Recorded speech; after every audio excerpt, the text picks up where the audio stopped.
عملت ضرس هنا في المانيا وعملت حشو عصب 4 ضروس عايزين حشو عصب. الحاجات دي للاسف مكلفه في المانيا. انا اصلا كنت نازل مصر اعمل سناني. وليد بيعمل تنظيف دلوقتي وانا خلصت الجزء الاول بتاع حشو العصب.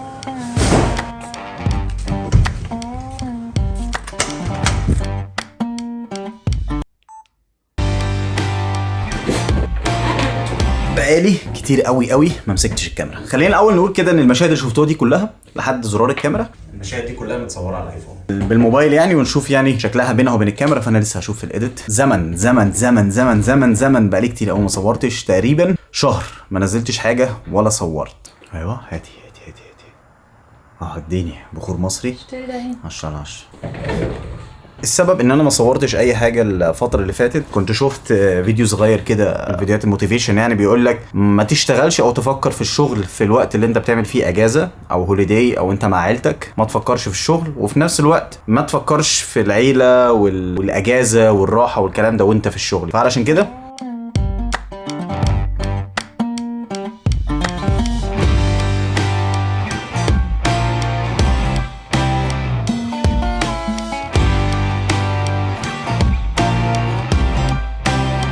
انا اصلا كنت نازل مصر اقعد تقريبا شهر من يوم 3 او 4 اكتوبر تقريبا لحد اول امبارح. فقررت المره دي انا هنزل، مش هصور اي حاجه، مش هشغل نفسي بإيديت ولا بالكاميرا ولا باي حاجه خالص. انا نازل علشان اقضي وقت مع عيلتي وفي نفس الوقت اعمل سناني.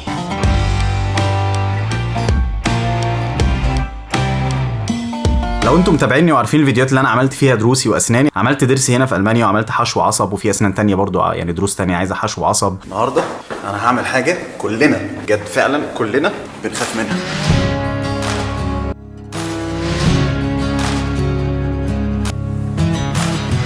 كالعاده طبيعي 4 ضروس عايزين حشو عصب. 1 ضروري جدا يعني في اسرع وقت لازم يتعمل، و3 اي يوم هتيجي يعني. الحاجات دي للاسف مكلفه في المانيا يعني، التامين مش بيدفعها، التامين بيدفع لك الحاجات. اوكي خلينا ده هنا. كوكو تعالي بس.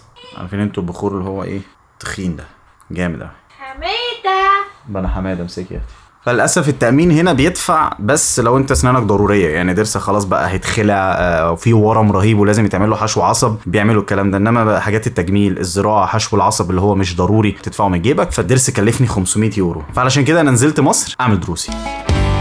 من حوالي 2 سنين كده وانا بنزل مصر دايما في عياده اسمها اوكسجين. هسيب لكم الاسم هنا اهو. صاحبه العياده ديت اسمها دكتوره مي. الكز على الأسنان حالة عصبية منتشرة، حركة أو عادة من دون قصد بنعملها كتير وإحنا نايمين، وممكن كمان تستمر وإحنا صاحيين. ودكتوره مي علشان بتتابعني يعني Ich sehe gar nichts. Kommt da einer? انا مش عارف اتكلم. انا واخد 4 حقن.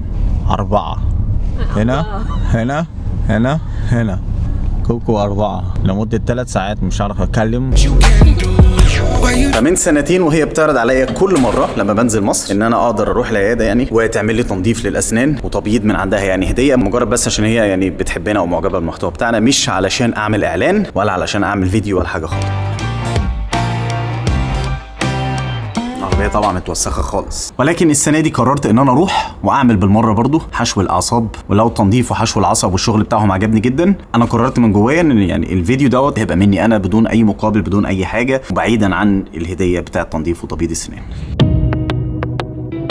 كلمت دكتوره مي وخدت ميعاد ورحت، وكانت مقابله لذيذه جدا. الميعاد ما في السريع يعني، هي عامله نظام في العياده ان انت ما بتاخد ميعاد ما تروحش تستنى تقعد كتير خالص. فما كملناش 3 دقايق بس تعارف، وبدانا على طول الاشعه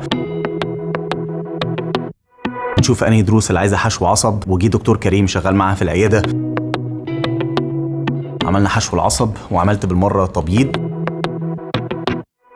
معرفش هتشوفوه ولا لا، ولكن انا الاكتسينا او السنان اللي هي الناب ديت كانت لونها اصفر. انا هسيب لكم صوره قبل وبعد. ففي فرق طبعا كبير. معرفش دلوقتي باينه في النور ولا لا. الاسعار بتاعتهم مناسبه جدا، وهي عامله خصم على اي حد يجي من تبعي. فلو في حد شاف الفيديو دوت وراح لها قال لها انا تبع كيمو رفيع جبت من الفيديو. ولكن نيجي للحاجه الاهم، اللي هو لو حد يسالني هل نفس الامكانيات طيب بتاعت المانيا، نفس علاج المانيا ولا المانيا افضل؟ انا بالنسبه لي مش هتفرق ايه المعدات اللي انت بتستخدمها، شكل العياده عامل ازاي. انا بالنسبه لي اهم حاجه ان هو جيت ذا جوب دان، يعني اعمل الشغلانه. اطلع سناني اتعملت، حشو العصب معمول جميل جدا، ما اتألمتش من اي حاجه. ده حصل فعلا ولا اتألمت. الشغل جميل جدا زي اللي بتعمل في المانيا بالظبط.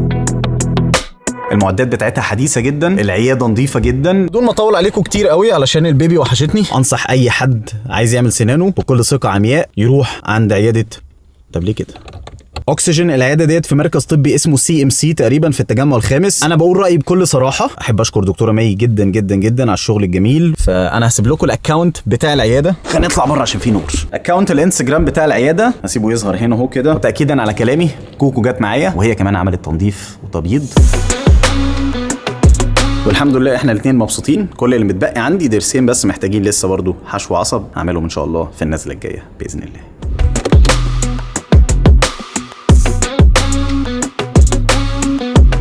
انا حاليا رايح عند واحد صاحبي محمود اللي فاتح مطعم مصري. اللي متابعني منكم على الانستجرام اكيد شاف كذا ستوري عند محمود. قول حاجه في الكاميرا. حاجه في الكاميرا. شكرا. يا كيكا يا اسطى كل يا اسطى كل انت سايب يا عيل حبيبي يا كيمو. طب احوده البرجر ده اكل مصري. احوده ايه البرجر ده اكل مصري؟ لا ما ده لاخواتي.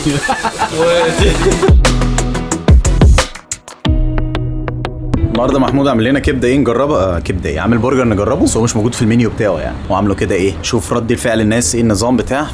يلا يا عمنا يلا يا فريد. ونقول بقى ده جوسي من جوه وكريسبي من بره. نفسي اقول الكلمه دي والنبي ما تحرمنيش منها. العب يابا. عيب انا شغل رمضان. البرجر حلو، عايز شويه تعديلات بس حلو. انت ايه رايك يا حوده؟ عايز ملح، عايز تظبيط شويه، عشان كده احنا بنتجمع نقول راينا. عشان كل واحد يقول حاجه انا اظبطه اكتر. قول رايك. بص بقى الملح انت قلت الملح اوريدي. الملح انت قلت اوريدي. خلاص ايه يا اسطى، ادوني فرصتي. هو ادوني فرصتي واي حاجه وخلاص. غني يا اسطى. الحمد لله كات. انا عارف انت الكميه. الدفايه مش مطلع اي حاجه يا حوده. انا اتلكت يا حوده. محمود ناقص له لنا دفايه بس كبير عشان الشتا داخل، ولا يقعد في المكان ده لازم يتدفى لازم. ما تشغل اغنيه عندك. رايحين نبص لمحمود على ثلاجه كده في مكان قريب. نجيب الثلاجه يا حوده توشيبا ايه ولا نجيبها العربي؟ لا عايز اجيبها العربي. احنا بنشجع المنتجات المصري عشان تعرفوا بس اخوكم محمود بيستثمر وبيحط في الدكانه قد ايه. دي احسن يا كيمو صح؟ يا ابني 400 ايه يا ابني؟ يا ابني انت عايزني اعيط. لا دي رخيصه دي، احنا عايزين واحده احلى. حلو الاسود حلو. محمود محتاج ثلاجه كبيره عشان الثلاجه اللي عنده في المكان صغيره جدا. انا عارفين نفتح ده الاول عشان نفتح مرة تاني. باشا انا عايز استثمر بقى. هتاخد من الثلاجه دي كام؟ 4 صح؟ 4 ايه يا عم؟ احنا بنجمع في فلوس واحد. معاك 5 يورو. بتعيط ليه؟ بتعيط ليه يا حوده؟ في ثلاجه ب 6000 جنيه دلوقتي. بحوش بس انتوا جايين تحققوا احلامكم على قفايا. طب مش هنجيب الدفايه بقى ولا ايه؟ لا ده كده لا هروح. بقول لك ايه؟ انت جاي الدفايه انت يا اسطى. يلا سلام. يلا السلام عليكم باي باي. رايحين جيسن؟ على السريع كده خطوتين ساعه ونص راح. بس وبكده نكون خلصت. الفيديوهات الجايه ان شاء الله هتبقى الفيديوهات بتاعت ايطاليا لانها لسه ما نزلتش، فيه حوالي 5-6 فيديوهات فما تستغربوش. هتبقى تكمله الفيديوهات بتاعت ايطاليا ان شاء الله باذن الله.